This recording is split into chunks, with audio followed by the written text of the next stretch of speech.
Hello everyone and welcome to Quality Simplified. Friends, this is 24th video on our channel and I presume that you have gone through most of my earlier videos and a certain level of understanding about conceptual quality is reached. Today, we'll be discussing two very important terms which are constantly talked about, discussed, mentioned, and if its understanding is not clear, can lead to huge confusion. The terms which I am talking about are adequacy and compliance. We start hearing about these terms when we start implementing QMS in any business's organization. Generally, initial audits, reviews refer to adequacy of procedures, documents, formats, records, etc. And once this stage is fairly through, we start looking for its compliance, which possibly continues in every audit later. Frankly speaking, these terms are not very specific to QMS. We use them in our personal life also, only we use different words. Also, there is one more confusion. What comes first? Adequacy or compliance? We'll discuss and try to seek answer to this confusion also today. So, let's understand more about these simple but important terms, especially in professional life. So let's go ahead. Welcome again. We are discussing adequacy and compliance and what comes first, whether it is adequacy or compliance. So let's go ahead with our discussion. Before we proceed, let me share with you that these are purely my thoughts based on my experience in quality for 3 decades. I don't claim that this is the knowledge on quality. All viewers are free to have their own views on the subject, and I'd be too happy to know your views, comment, so that we all can help each other in improving our understanding of conceptual quality. Also, examples used here are with certain assumptions for the sake of ease of explanation. I request viewers to keep it in mind while watching this video. So, let's proceed further. Before we proceed, as per our practice, let us just reiterate 3 action points for delivering good quality to our customer. These are: know or identify your target customer, understand their requirements in advance, which helps you to plan better. If we can get it directly from customer, that would be a best possible information. Going further, strive to satisfy these known requirements.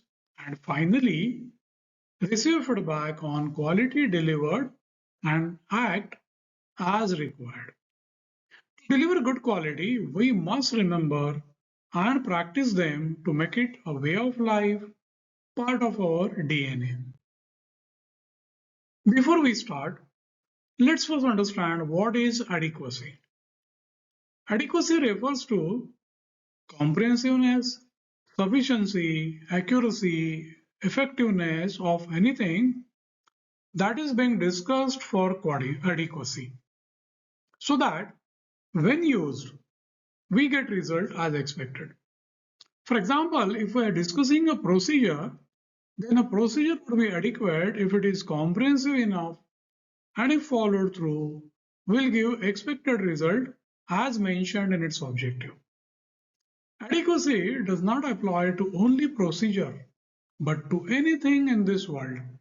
It could be strength, volume, size, capacity, etc. For example, you may say the person has adequate money to purchase some product or has enough or adequate knowledge to handle the problem. The water tank has adequate capacity to accommodate 1000 liters of water easily without overspilling. Whenever we try to assess adequacy, it is meant for satisfying some requirement. So it is nothing but capacity, capability to satisfy target customer's requirement, which is nothing but quality as per definition we have already proposed. Naturally, all the properties of quality would apply here. So adequacy also is relative to users' expectation like quality. Every user would think of different levels of adequacy before compliance usage starts. For example, in these three images, the each individual needs different level of money to be happy or getting a feel of adequacy, comfort.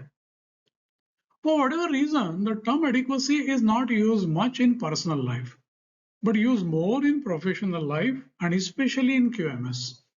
In personal life, synonymous terms like enough, sufficient, etc. are used more. In professional life, it is more referred to information, especially in QMS, which could be in the form of procedure, work instruction, notice, image, picture, etc. Let's take example from personal world and see how adequacy exists there. Suppose you want to travel from point A to point B using Google Maps for information.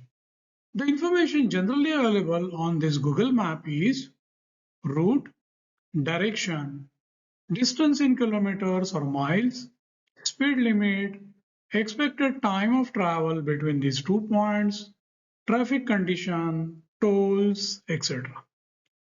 Now, based on our experience, this information is enough to travel without any problem. So we can say information is adequate. However, some user may expect it to show the hilly region, its gradient, what speed the traffic is moving at, especially in congestion zones. For this user, the available information could be insufficient, inadequate. This is how it follows the property of quality, that is, it is relative to user's expectation. Of course, there could be a reason for this user to expect additional information details. Now, let's have a look at example from engineering professional world. The image is shown here is an engineering drawing of one component. If you see it carefully, you will see two notes which say dipper, break sharp edges from point 1 to point 3 mm. Scratches and dents are not acceptable. This information may be okay for most of the users as generally based on the experience we would know which edges are to be deburred or which are not. So there won't be any confusion of whether all the edges are to be deburred or not. But someone may say, am I supposed to deburr all the edges? If yes, what level? Point 1 or point 3? Is deburring of one edge at point 1 and other end at point 3.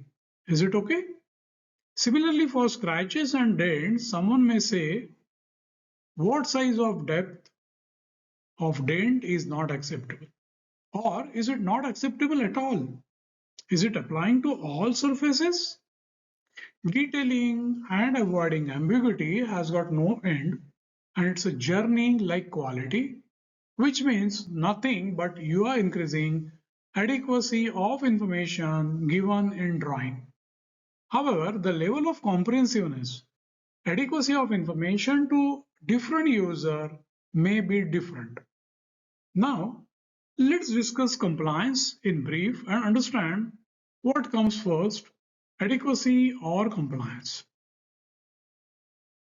Coming to compliance, it is nothing but following 100% that is stated without any let up miss deviation so that the expected objective is achieved. The level of compliance depends on user's mindset, attitude. Higher the degree of compliance, more the likelihood of reaching the objective goal set. Despite 100% compliance, at times goals still may not be achieved, which indicates inadequacy of information. Serious compliance will bring out the areas needing improvement, scope of value addition to make information more adequate, useful. Now, let's discuss $1 million question. What comes first, adequacy or compliance? Referring to map above as an example, someone may say this map is enough for my use and will start using it right away. However, few others may say I will start using it only when it is fully adequate. Whereas there is nothing like full adequacy in this world. The quality, adequacy of information can only get better when different users start using it and shortcomings or scope of improvement is observed, noted, acted upon. This does not mean we should start using it at any level of adequacy, but improve it to max extent using all inputs available before first usage. It's like driving a automobile for the first time when it is just fully assembled. It is checked through available means to ensure its adequacy, safety for driving using various equipments before it is taken on track for actual drive test. This is nothing but trying to look for a perfection which does not exist in this world. There is nothing like perfect, as reaching closer to perfection is also a journey and it depends on users' requirement like quality. The requirements, expectation of customer are ever increasing or changing. The phenomena of improvement goes on forever.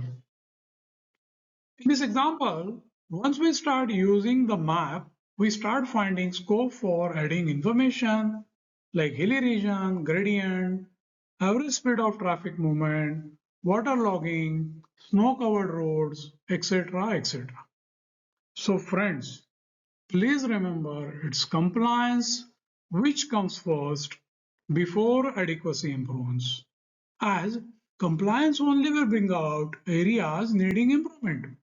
You can certainly look for adequacy to your requirement and start using it for the first time. Your usage will only bring out areas of improvement which will keep improving adequacy after practically every usage. So friends, I'm sure now you are clear what is adequacy, what is compliance, and it's compliance which always comes first. So friends, before we close, thanks for listening to me till end. I'm sure you have got a very good idea of adequacy, compliance, and it's compliance which always comes first and not adequacy, as improving adequacy is a journey which will go on forever like quality. So friends, if you are like this video, then please subscribe this channel and like this video.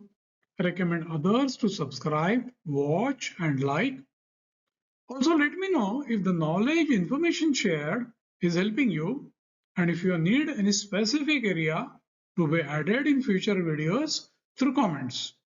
So friends, with this, let's meet in next video session where we'll go one more step ahead in understanding quality.